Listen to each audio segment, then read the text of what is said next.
Vous êtes quelqu'un d'impliqué en musique, en patrimoine et en écriture. En quoi ces trois volets culturels sont importants dans notre identité québécoise? En quoi est-ce justifié que l'État finance en partie ces secteurs?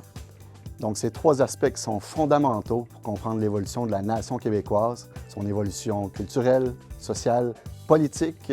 Donc, pour comprendre les Québécois depuis leur arrivée dans le Nouveau Monde, il faut lire nos poètes, il faut lire nos discours politiques, il faut écouter notre musique, les groupes phares depuis la Révolution tranquille, Harmonium, Offenbach, Plume la Traverse. Donc, il faut connaître notre culture, notre musique, notre art pour comprendre notre société.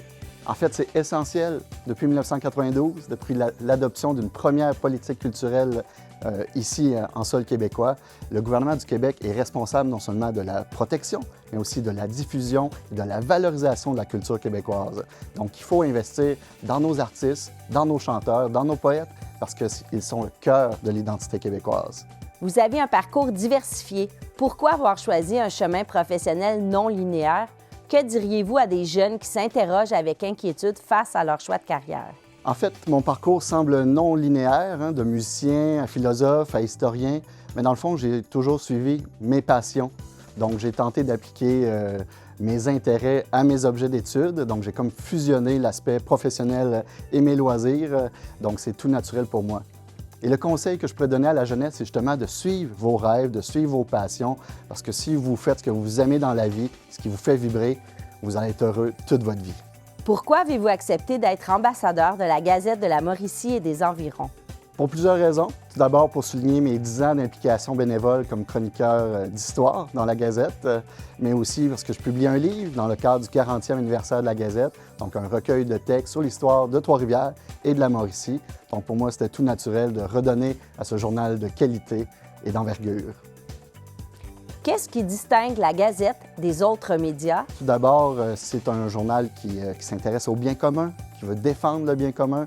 Donc, selon moi, c'est un journal progressiste qui sait rendre la parole de la population dans les journaux.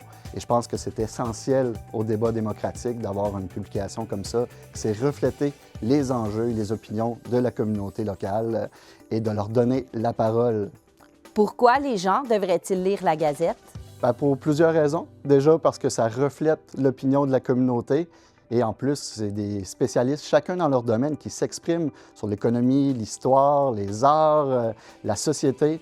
Donc, je pense que c'est un bon point de vue général de ce que l'élite ou ce que les intellectuels de la région peuvent penser.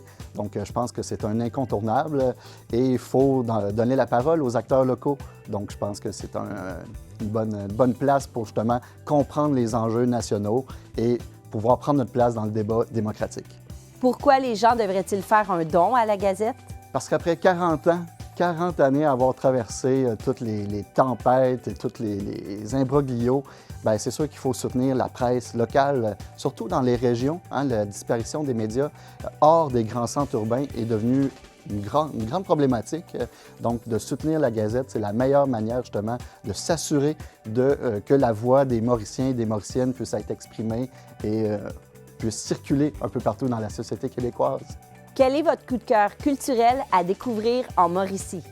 Alors ça, il y en a plusieurs, des petites scènes locales ou des festivals underground, comme le Trois-Rivières Metal Fest ou le festival Whitewood, qu'on appelle aujourd'hui l'ultime édition à Shawinigan. Donc, c'est des vitrines essentielles pour les artistes de la région. Je pense aussi à des musées, étant donné qu'on est une ville d'histoire et de culture.